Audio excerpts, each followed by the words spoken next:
All right, everybody, welcome to our last and final week, week number 3, day 15. This is phase 3 when it comes to the C3 method, which is consistency, and we're going to be going over manifestation and specifically the logic and the science behind manifestation. I'm not going to introduce any woo-woo concepts or manifestation in the way that you probably understood it or learned through the law of attraction. This is going to be a lot about becoming consistent with who you're becoming.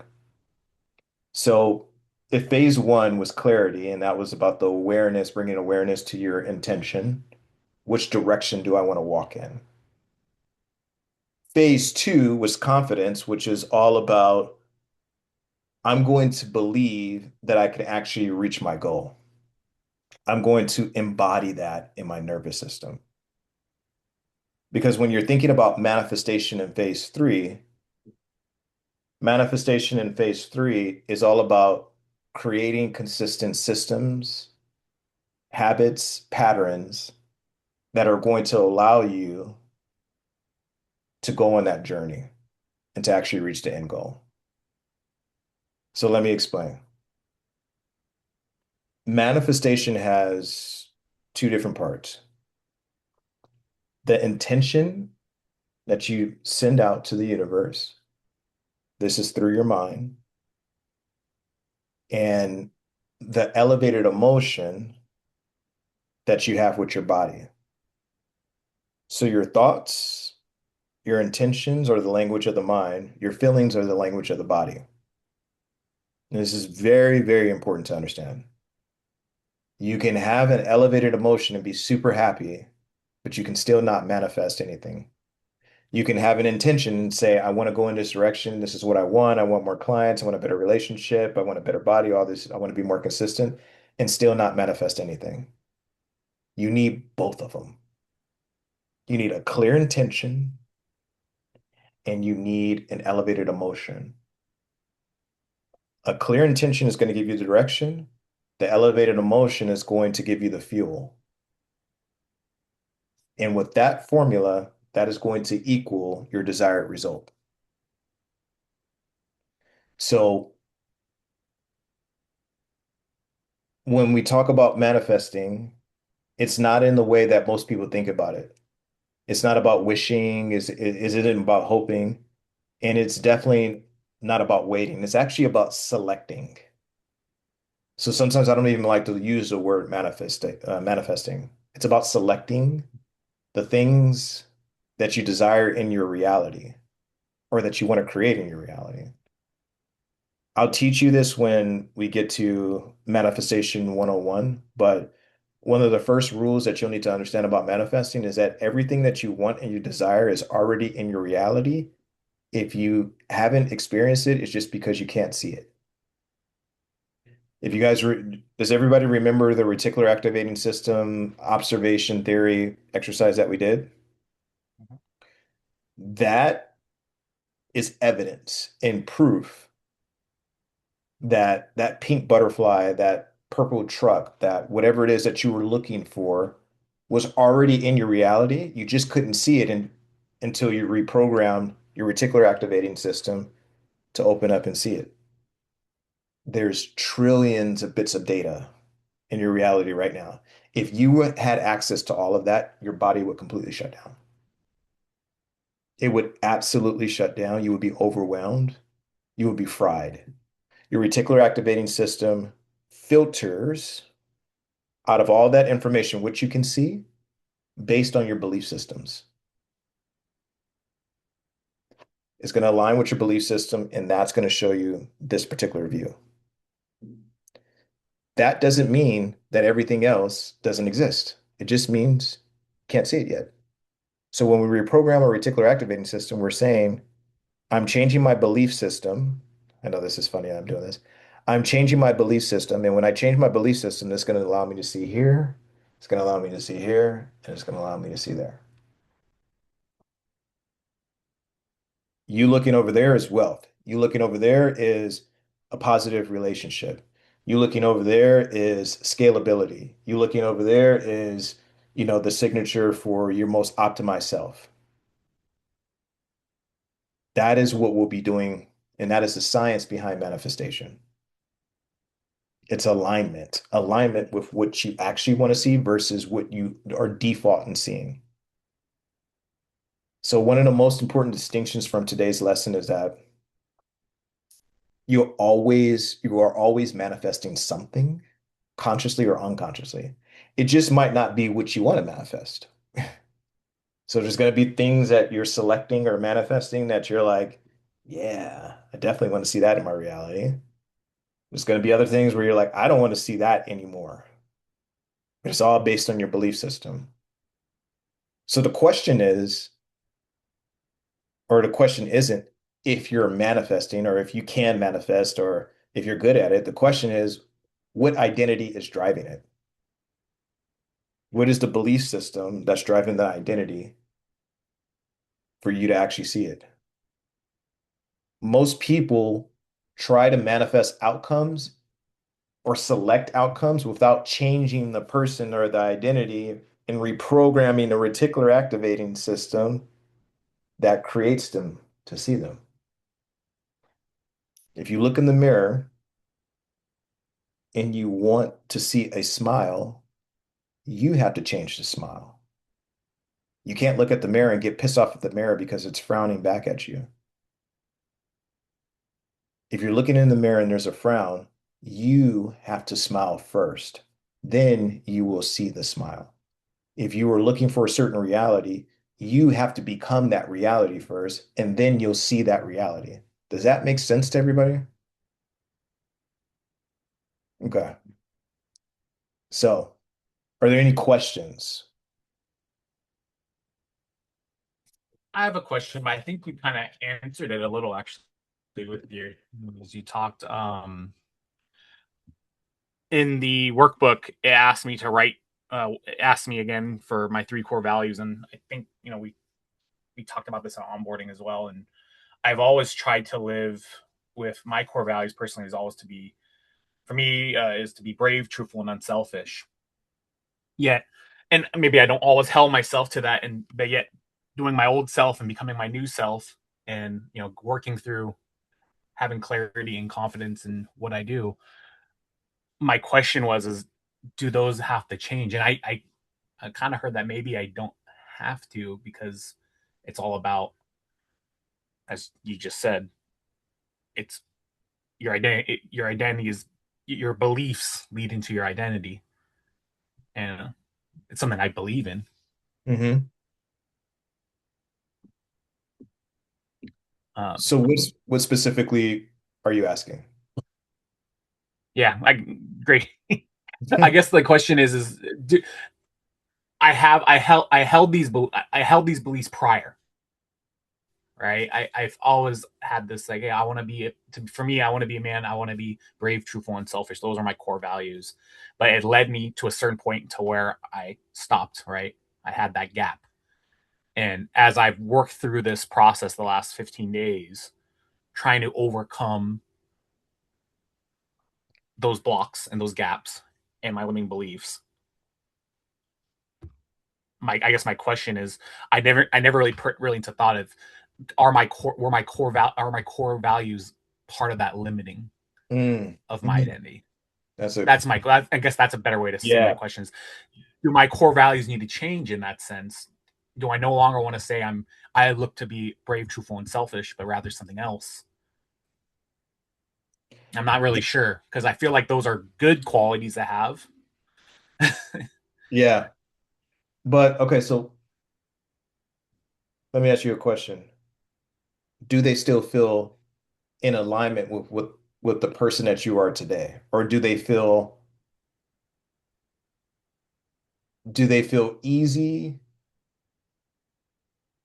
comfortable, and kind of like just part of the old system? Yes and no. Yes, is that I think it does feel like part of the old system because that's why I operated. But I don't think I think I said no because I feel like I wasn't. working in my old system to that capacity to live up to those values. Okay. I think I live to these values better now in my newer habits that I've been implementing in the last, I would say a week now, right? And into week 1 and 2. Because let's take one of your core values, for example. You said brave. What does Sure. brave mean to you now versus what it meant to you before? I think brave was just for me in the past. I've all just been like, well, be brave is like, don't be afraid to try something new. I think Okay. now brave is not just, it's not about new things. It's about standing up for myself and having confidence in the things I do every day. Okay. Okay. So standards. Yes. That was one of the things for me, right? Because my biggest thing was consistency. And so holding myself to that standard, being brave and not just falling short and Okay. listening to those other thoughts, right? Right. So let's go through the Sure. exercise real quick. Why Sure. why does that matter to you? I think it matters to me. It matters to me because I want to be that person that says says what he does. If I say I do something, I do it. I don't think in my past I may have thought that, but I did not live up to that. How does it make you feel when you say that you're that person and you actually do it? I feel pride. I feel in my body. I definitely feel stronger. Maybe lighter. Maybe not the right word, but I feel energetic. Okay. Let's go with energetic. Sure. Why do you feel energetic? I think I feel energetic because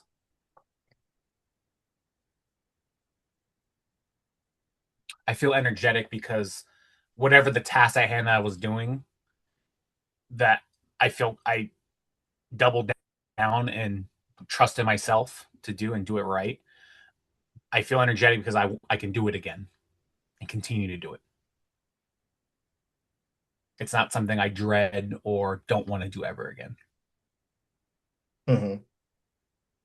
And you said that you're trusting yourself. So give me some Mm-hmm. more emotions or feelings that come from energy. Energy, that energetic, being energetic makes you feel what? What is the outcome? Definitely happiness. Hmm. I feel happy. Confidence, not really emotion, but confident, happy, um,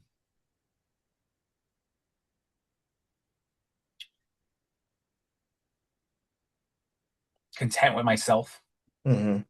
There's no turmoil. There's no storm. And why does feeling energetic make you feel that way?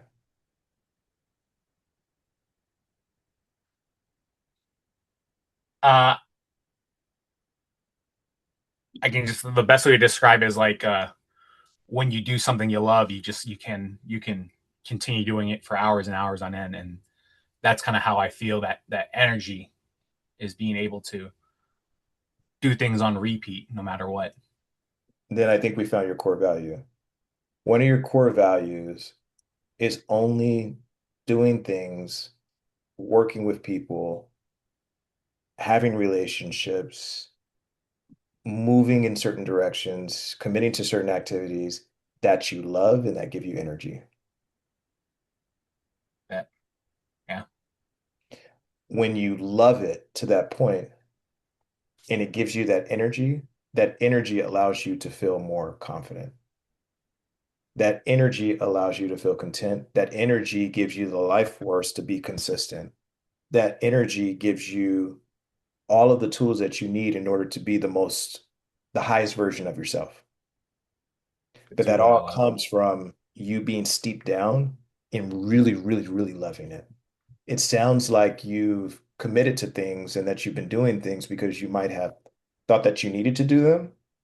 Mhm. They were good opportunities, but they weren't opportunities that you loved. I liked working in corporate America because it was good experience and I got to work on some good projects and some cool things, but I didn't love what I was doing. I liked certain women because we might have had fun and we understood each other, but I didn't love them enough to marry them. They didn't give me that energy. You see what I'm saying? Yeah. Yep. So when you use that filter of like, do I really love this project? Do I really love this person? Do I really love what I'm doing in this moment? Then you can start making better decisions for yourself and you can start realizing a different reality. But that should be your number one core value. Thank you. Hmm. That's really helpful. Thank you. Appreciate that. And then just go through and see if there's another one or two core values or just stick with that one. But Yeah. that's a good enough filter to filter out things in your life and or filter things out of your life and to filter things that might want to stay in your life. No, I'm gonna try to do that exercise with the other two, which is Yep. perfect. Thank you. Hmm. Anybody else?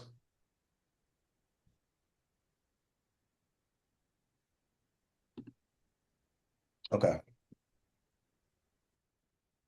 All right. So if there are no more questions, I think we have our work cut out for us in this phase.